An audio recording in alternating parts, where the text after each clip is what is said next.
Hello everyone and welcome to the Smashi Business Show. Today is Friday finally and then we'll have 2 days of weekend. Very happy for that.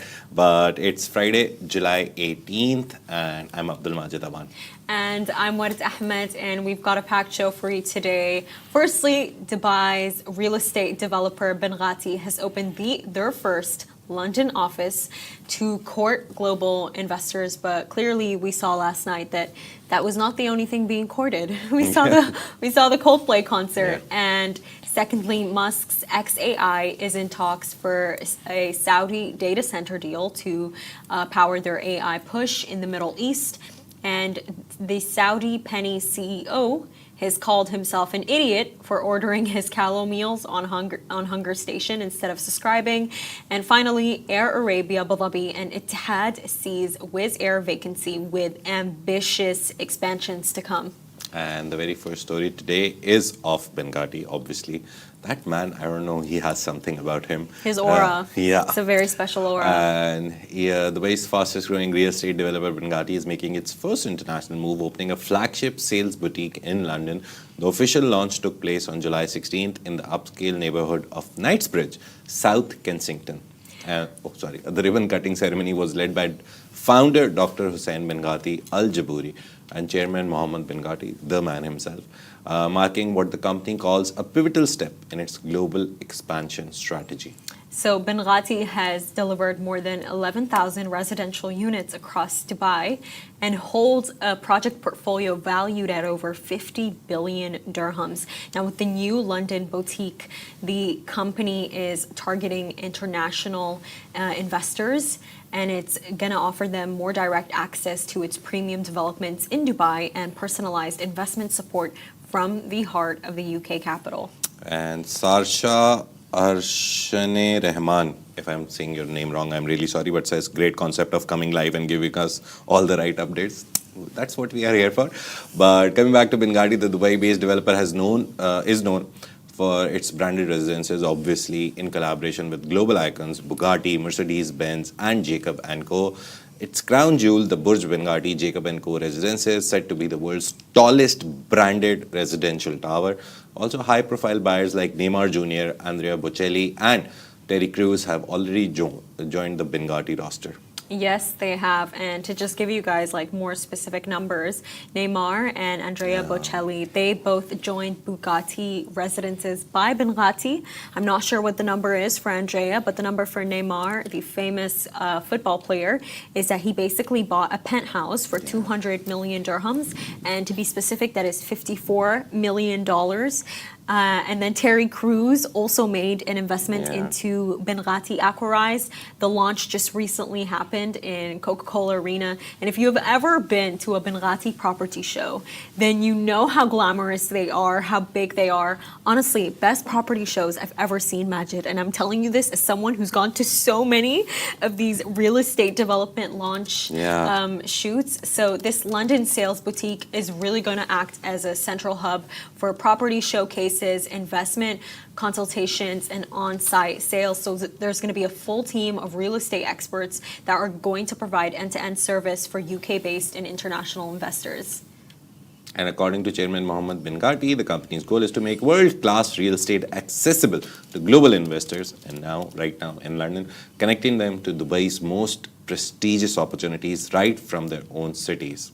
And so the boutique's grand opening, it also served as a high-level networking event. We did see in the photo that Terry Crews himself was there with Mohammed Binghatti. So, you know, for Binghatti, this is a really important moment.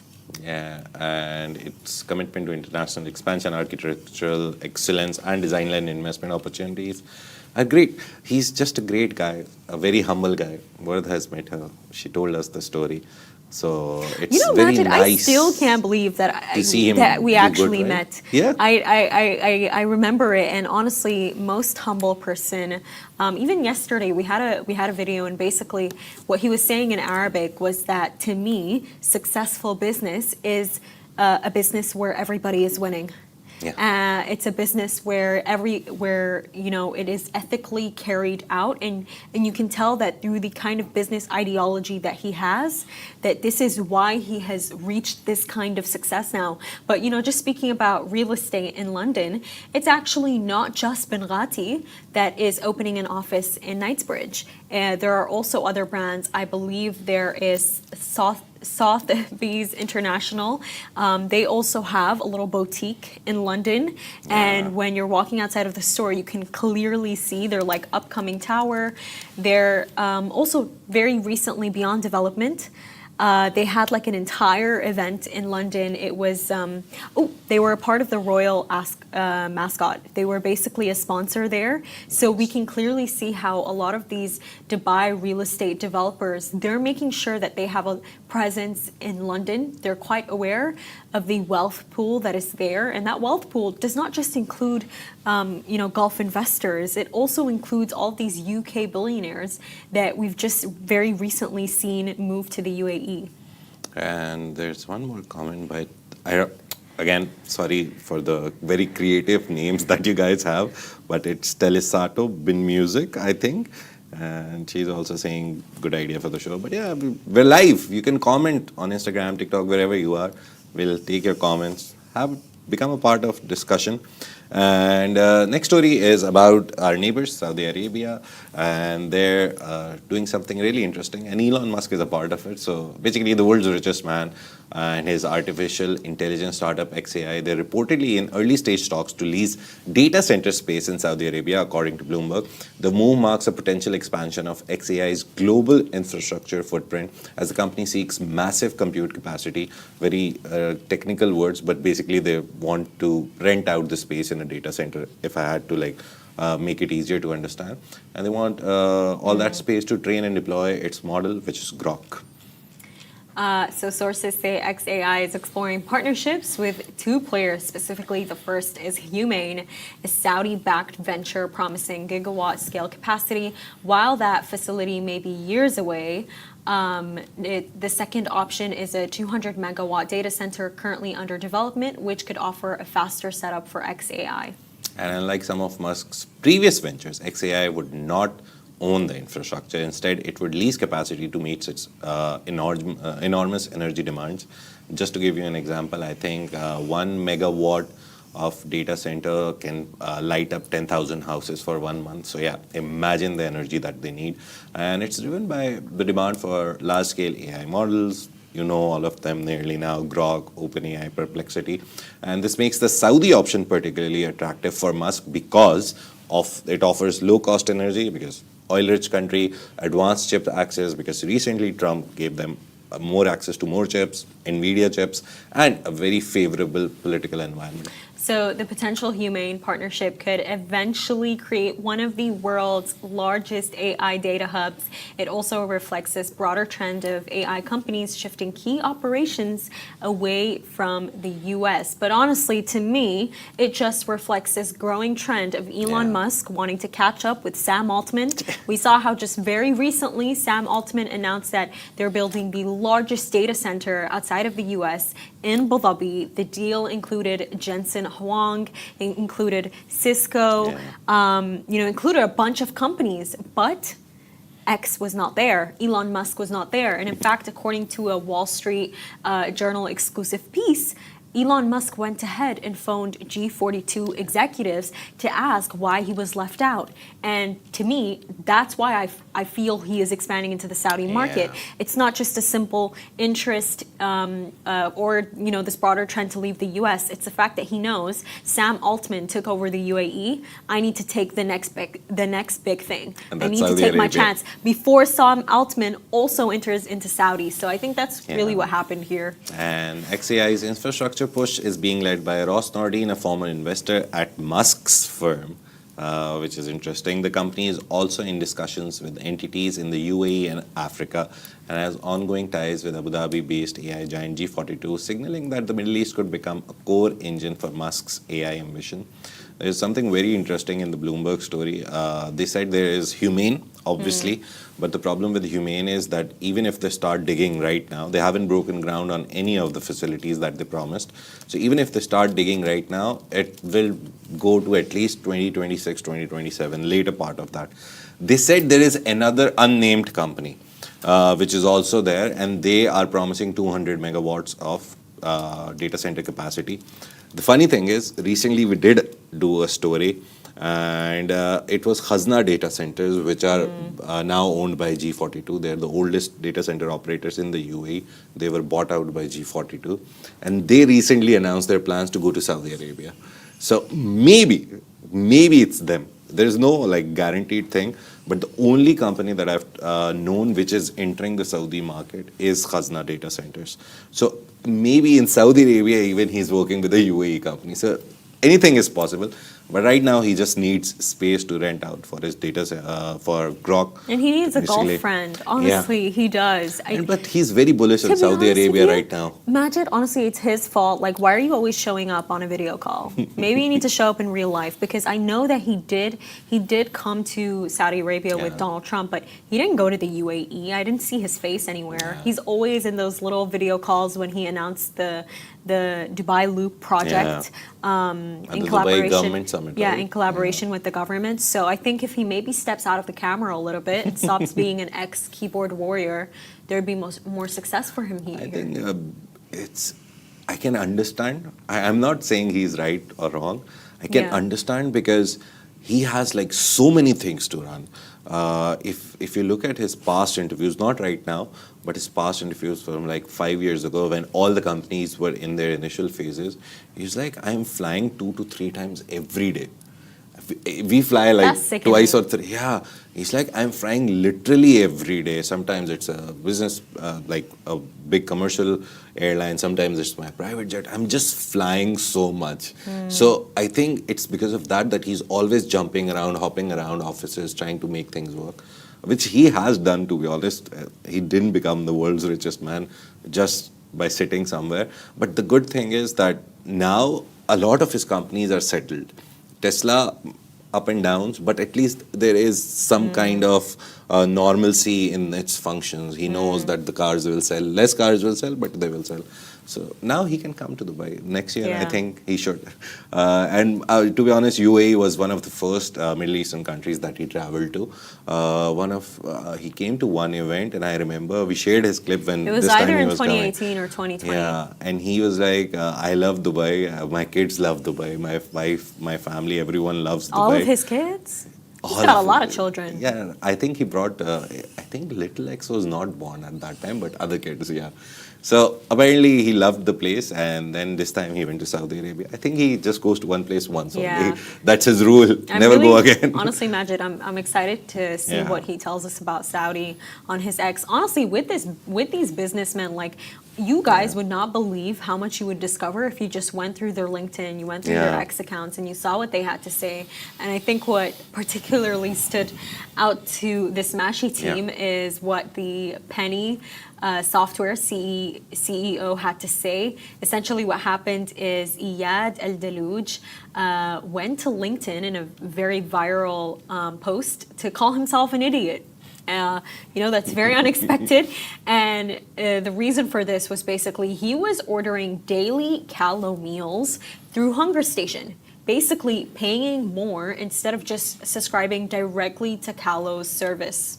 And Al-Dalouj is a former general manager at Careem, the ride-hailing company acquired by Uber for $3 billion. He also co-founded Penny Software in 2020, which now offers AI-powered procurement tools for the growing global client base. So Calo, which launched in 2019 by Ahmed Al-Rawi and Muayyad Al-Muayyad, provides personalized meal subscriptions for health-conscious users. And HungerStation, founded in 2012 by Ibrahim Al-Jassim, who is now the founder of Ninja, which has just hit unicorn status, by the way, dominates Saudi Arabia's on-demand food delivery sector. And Al-Dalouj's remarks highlight a key consumer trend. Many are willing to pay a premium for convenience and flexibility, preferring on-demand orders over subscription models, even when subscription could save them money long term.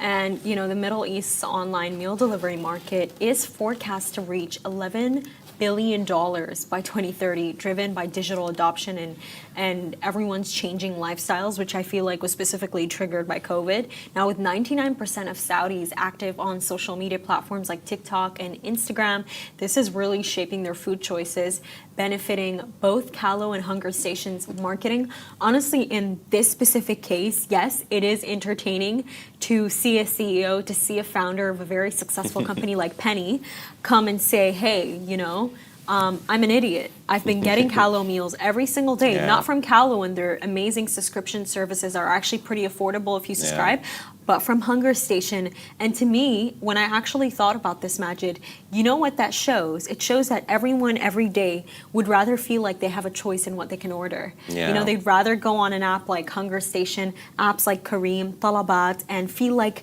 they're getting their sweet treat. They're getting their nice treat for completing a good day of work and choosing the meal. Because if you think about it, if you go for the subscription plan, you don't actually know what you're going to get. You're just going to get a bundle of meals every single day. So I think it takes away that illusion of choice that you maybe have, and this is maybe why this case specifically happened. I think very important that he called himself out. It's very rare for people to call themselves out for their extravagant behavior. But also, if I was at his place, I would also order from HungerStation, because any day, any minute, my mood can change about food. But his mood never changed. Yeah. No, he ordered Calo, but maybe someday you want to have a cheat day and you want to eat something else. Like for us Asians, it's usually biryani or some big biryani's a cheat meat-filled meal. I feel like biryani's healthy. Biryani has a lot of oil and rice, obviously, a lot of rice. But I think with this, he clearly shows a trend that people would pay premium price for comfort, for easiness, and for choice. So, very interesting story. Let's move on to the next one. Air Arabia Abu Dhabi, the main rival to Wizz Air in Emirate, is ramping up operations in 2025 with a 40% year-on-year capacity increase. CEO Adil Al-Ali confirmed the fleet now stands at 12 Airbus A320s, with 2 more expected by year-end. So it remains unclear if Air Arabia Abu Dhabi will take over Wizz Air's airport slots after the latter suspended operations in Abu Dhabi. Nonetheless, the carrier is moving aggressively to strengthen its presence in the market. And lastly, meanwhile, Etihad Airways is launching multiple new routes to destinations including Medina, Baku, Tbilisi, and Yerevan. The airline is also increasing frequency on key existing routes like Karachi as part of its growing network. Maybe I'll take it then. And Etihad is planning on its IPO in 2025, aiming to raise about $1 billion by selling up to 20% of its shares. Now, the timing depends on shareholder approval, but it is expected to fund fleet and network expansion. Also in 2024, Etihad reported a net profit of approximately $476 million, tripling year on year.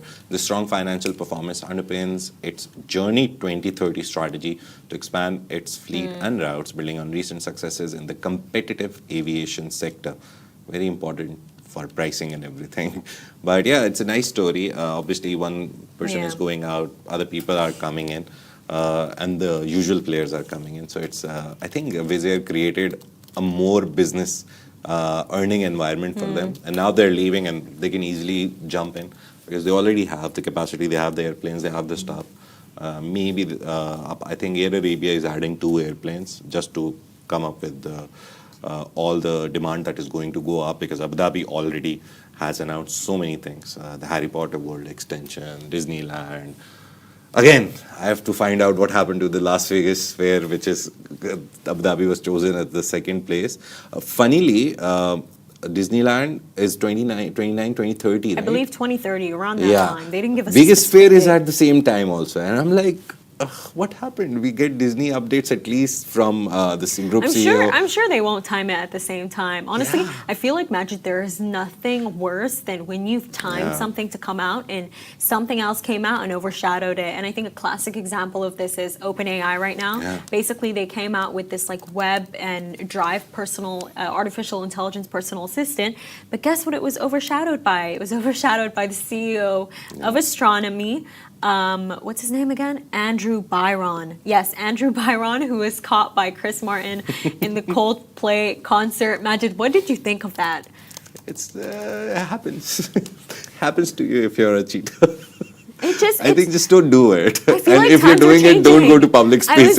I was even telling Mas, I was like, times are changing. Yeah. Like, he did not choose a secretary. He chose the HR chief. Like, you know, they're both up in the ranks. So it's just, honestly, I don't know. It's weird. It's disappointing. You know what Yeah. it honestly brings me to? I want to know what HR policies actually are in the Middle East. I will take a look into There's it. a lot of HR policies are pretty good and clear here, but yeah, I don't know. It was a very weird instance. Even I think Chris Martin, for a mere second, he was like, either they're too shy or they're having an affair. And I was like, bro, take the camera away. Go back to singing your No, songs. they got them so quickly. That Yeah. one, that 2 seconds. Yeah, I'm just on the Sphere Abu Dhabi Instagram page, still 2 pictures. And Majid, you know what's killing me? What's killing me the most is that I'm seeing certain companies. I'm like just going through like LinkedIn and X, and some companies are already using this to boost their marketing. They're like, Obviously. our CEO is not a cheater. Yeah. And I'm like, wow. That's the best part about marketing in the digital age. Whatever trends, you can make something out of it if you're very Literally. good and Even if quick. it's something embarrassing, personal. Yeah. Unfortunately, Unfortunately for that guy. Andrew's apology, he's not going to get what he wants. He was Oh, like, let me actually- privately handle this. You shared a tweet, right? I did. Oh, it was like I was fired from Astronomer today. Basically, the CEO of Astronomer was caught. I ran our company's event. Turns out our CEO and head of HR were having an affair and got caught at the Coldplay concert that I bought the company tickets to. They blamed me for getting caught and fired me on the spot. It's okay, bro. Happens to the best of us. But yeah, I don't know how many heads will turn after this story. But We will see. we'll see. And We'll that's a wrap for keep an today, eye on it. everyone. Thank you so much for tuning into the Smashi Business Show. Make sure to follow us across all social media channels, Smashi Business, and stay ahead with our daily newsletter. You'll even receive it during the weekend. Yeah, and this has been a Smashi Business Show, a Smashi Business production, part of the Augustus Media Podcast Network. A big shout out to our 1.9 million listeners. We're very close to 2 million. And shout out to Telesotobin Music, commenting constantly. We couldn't read it, but very good comment. Haha, good, transparency. She's been commenting on every story. We love feedback. That is why we do this show, to give you the best news of the day, and also to just try to see who the people are who follow us and what they think.